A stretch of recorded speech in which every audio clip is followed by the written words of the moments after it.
Ready, set, go. United Supermarkets Game Time starts now. Hello, ladies and gentlemen. Welcome to the United Supermarkets Game Time Apartment Edition. I know, right? We're here right now. We're definitely comfortable, a little bit uncomfortable at the same time. But Yeah. Corey, we've made it to week 2 of high school football season. But this week means a lot more to this community. For sure. Yeah, this week will actually mark the year since the mobile mass shooting that happened in Midland, Odessa. And that's why we're proudly wearing this yellow ribbon right here on our chest to show that the strength in the community had at Midland, Odessa and the Permian Basin after that tragic event. Absolutely, and throughout tonight's show, you'll hear from area coaches all around about what Permian Basin Strong means to them. And our first message of strength comes from Odessa High coach Danny Servants. Especially being a coach, you think about adversity not as something that's terrible, but something that will stimulate action out of a community. And I think that's what happened. Our community pulled together and rose from the ashes, so to speak, and began to do things that would help mend and heal our community. It's time for Market Street's Game of the Week.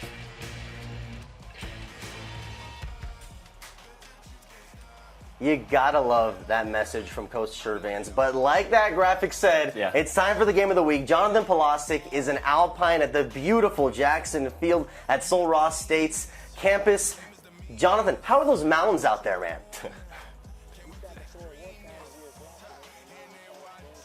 Eliav, you can't really ask for a better backdrop for high school football than being surrounded by the mountains here in Alpine. The perfect backdrop for a game that's, a rematch between two teams that played each other just last week, Alpine and Fort Stockton. Fort Stockton had the edge last week and seemed to have the edge in the first half over Alpine.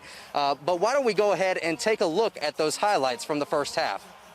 We've got a rematch of last week's game here tonight. The Fort Stockton Panthers versus the Alpine Fighting Bucks. Early on in the game, it was all defense. Fort Stockton with the ball. The pass from quarterback Dominic Aguilar to number 9, Devin Rodriguez. But he gets absolutely blown up by number 1, Aiden Morrissey from the Alpine Fighting Bucks. This time it's Alpine on offense. The quarterback number 7, Jaden Canaba, isn't going anywhere. Number 3, Diego Renteria stops them in the backfield for the sack. Now we got some offense. Fort Stockton number 21, Dominic Aguilar, the pass, the catch, the touchdown, number 25, Jay Lee Ibarra for 19 yards and the 7-0 lead. Here we go again, number 21, the quarterback, Dominic Aguilar. He takes it himself. He's weaving in and out of defenders, goes up the left side, and he'll take it all the way to the end zone for a 14-0 lead, Fort Stockton. That would be your score going into half. Let's hear from Coach after the game.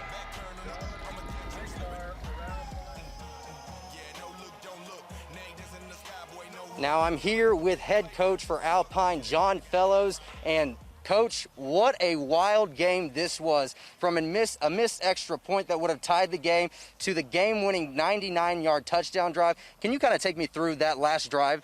Man, you know, Canaba and the offensive line, they just felt like they could do it. And we told them it was going to be a 48-minute ball game, and they said it coming out in halftime that we had plenty of time left. And you know, that's just kids believing in themselves and believing in their teammates. And Coach, you seem to, struggle running the ball in the first half. You started to air it out a little bit in the second half and had some success with that.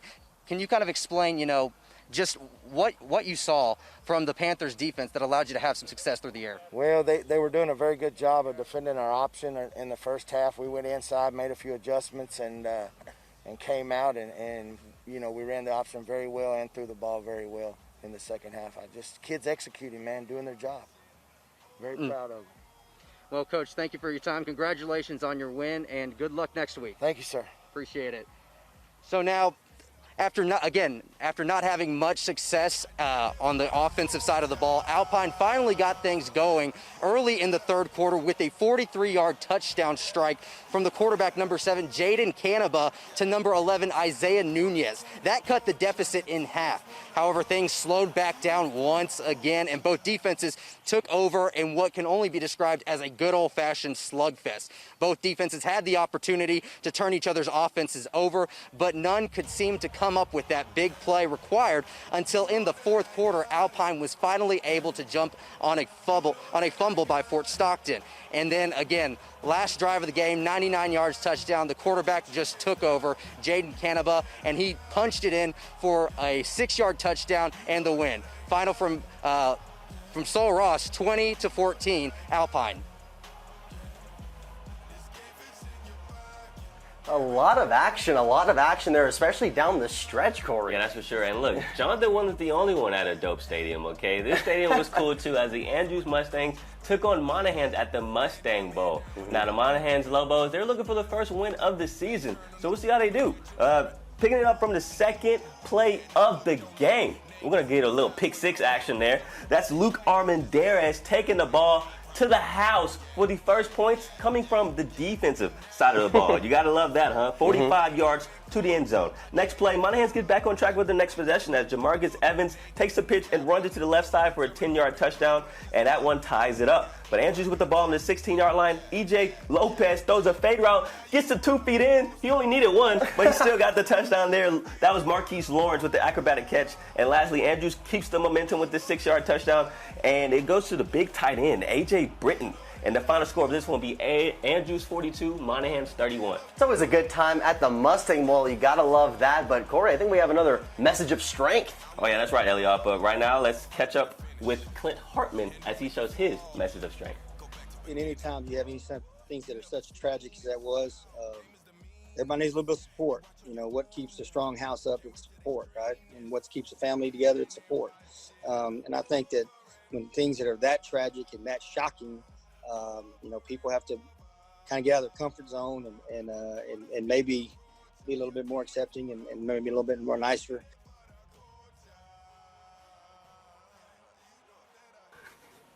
Courtney uploaded yet, bro?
Welcome back to Game Time. And of course, the action is just getting started, baby. Yeah, let's get the ball rolling. Let's go to PECOS right now. They took on San Angelo Lakeview for a highly anticipated matchup there down south. And so, getting it ready here. PECOS actually won their last game last week, and so let's see if they can make it 2-0. And right now, we got San Angelo Lakeview with the ball, steps back, and it is, Hurdle's the defender, but he gets sacked there by the PECOS defense. Gotta love that tenacity. And so, it's a low-scoring game at the beginning of the half, but honestly, as the game went on, they started picking up some points, Elioff. The final score of this game was actually San Angelo Lakeview 44, PECOS 41. What a barn burner. A barn burner for sure. A heartbreaker for us over here. Gosh. All right. Next up, Seminole took on Shallowater. And this one was one I know both you and I were looking at, Corey. We were very excited for this game. Seminole looking for their first win. Long drive for Shallowater to start. And at first, he was hustling, got over his defender, but still, Seminole got him down. The Indians now, 40-yard punt return, and that's pretty and tougher than it looks every time, Corey. Now, yeah, that's right. Took most of Shallowater to bring down this Seminole running back. Look at him. Look how many guys are on there. 1, 2, 3, 4. Dog pile. Then, of course, Shallowater made up for it, and they ended up scoring a TD right there, and they ended up winning the game 34-14, Corey. And so that was another great game there in the area, but I got another one for you, Elliot. IRAAN versus Reagan County. Okay. All right, so both of these teams actually came in without a win all of last season, and so someone had to get a dub tonight, That's right. Someone had to get a win in the win column, and like I mentioned, they didn't have a win all season, so guess what? Someone had to come out with a W, and it looked like Reagan County was the people to do it. Jacob Galigo, look at this little skirt move right there. He goes 50 yards down before he gets tripped up right before the end zone. Now, next play, you may want to watch your ankles as Raymond Saldivar makes one cut and shimmies into the end zone for the first score of the night. Now, Gallego, he shows off his arm this time to Christian Galindo for another Owl touchdown, making it 42-0. Now, the Owls added another 20-piece before the final horn, winning this one 62-0. And, of course, so far it's been exciting. I know we're excited, that's for sure. But now it's time to bring out our guy, this other guy. What's his name again? I don't know. I feel like every time we introduce him, we need like a drum roll. He's a model / anchor. Dana Morris, man, what's the scores looking like? I don't know where you guys come up with this stuff, but hey, let's go ahead and check in on some of the scores that we weren't able to get some reporters out to. If I can get that pulled up right here. Greenwood, who's normally a powerhouse, struggling a little out of the gate this season. They lost this one 35-15, and then this one just wasn't even fair, 54-6. Grand Falls Royalty really taking it to the Permian Basin Co-op team. Also, Fort Davis, not a great night for them. Balmorea hanging a 62 spot on them, 62-14. And then Ackerley Sands with the shutout against Westbrook. Guys, a couple of blowouts, but hey, that's what happens in football. Sometimes you show up, sometimes you don't. Back to you. All right, thank you so much, Dana. And as you can imagine, it's pretty exciting to see our guy right there. But at the same time, let's get him some water. Let's get him some. Come on. Yeah, can someone get my brother some water, man? Dana Morris looks kind of parched up there. Get him some water. He needs it ASAP. You're in my mind. But as we go to break for this one, here's another message of strength from Permian head coach Jeff Ellison. I guess in a time like that, I was extremely proud of our community, our kids, and how they came together and how they stood together to get through a horrific time like that. And I was also proud with other communities on how they showed support. When I say community, Permian Basin, Texas, people reached out all over the country when that happened. It was great to see that from other people.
Welcome back to Game Time Apartment Edition. Now, Eliav, I heard we had a kind of emotional moment at Forsan tonight. That's right. Roger Hudgens made an impact on the field as mayor of Forsan before he died a couple of years ago. So, of course, he deserved a little bit of love. And at halftime, they actually had a ceremony for him. But now, in the name of Roger Hudgens, let's hit that highlight and let's see how Forsan did on his special night.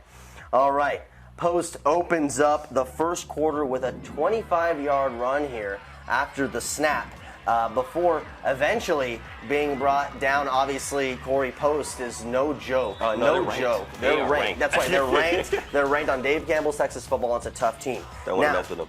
Yeah. Now, that ended up leading to the Lopes' first touchdown.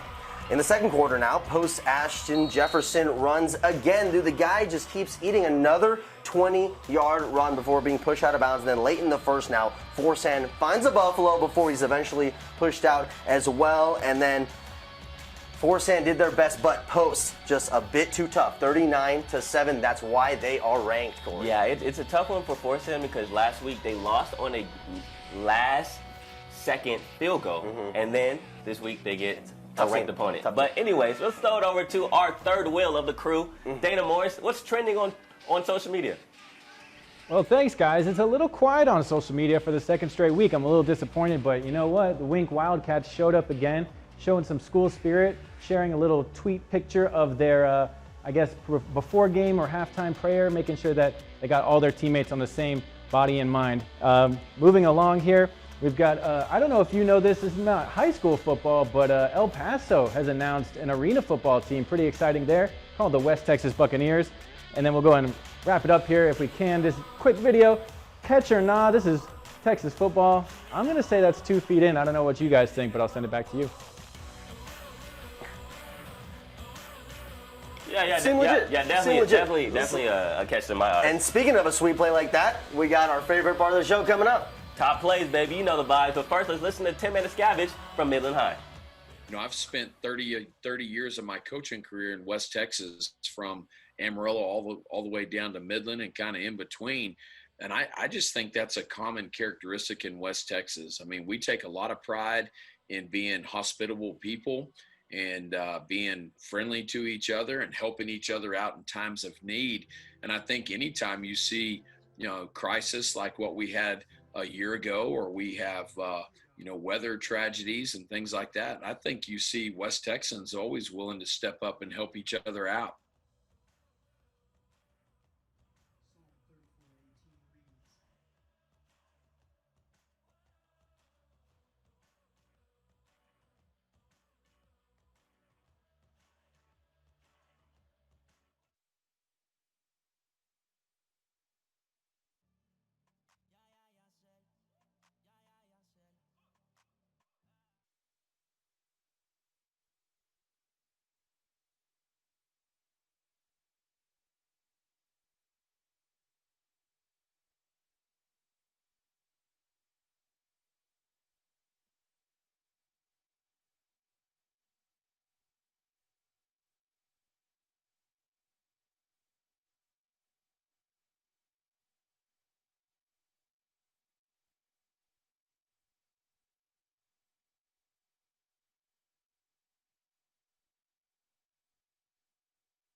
All right, I know y'all are excited for top plays, but, you know, first off, let me throw it to Mr. Miami to see the rest of the scoreboards from this area.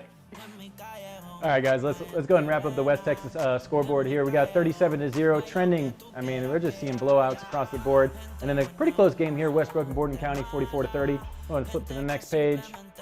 We got Rankin dropping a 73 spot. Man, that's at least 10 touchdowns. White Deer only putting up 34. Big blowout there. And hey, it's a night of blowouts, guys. We got 56-6. McKinney taking it to Menard. Throw it back to you guys. Dana never fails. We know he doesn't fail. Come on, that's why he's our guy. And so thanks again, Dana. But all right, now it's time for top plays. But before we get going, we want to tell you how you can get involved. Yeah, so here, I need y'all to pay attention, lock in. All right, we're going to show you 3 plays. We're going to post those 3 plays on Twitter. And that's when y'all vote on those 3 plays for our News West 9 sports page. All right, we got that? Thank you. Let's get it.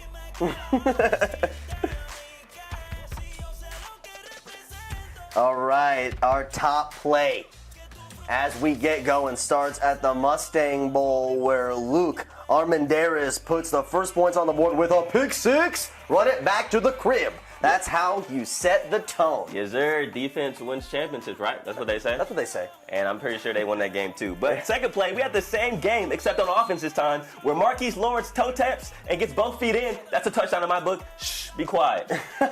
And our last play, but not least, of course, Stockton's Dominic Aguilar gets leveled on the pass, but he still throws a dime to Lee Eberara on the slant route. And okay, remember, we're going to have that again. You're going to have to vote on that. But remember, that means you got to tune in to overtime to see some more special content. Yeah, it's been a great time. It's been a great time. For Apartment Edition? Apartment Edition? Love it. I hope y'all loved it.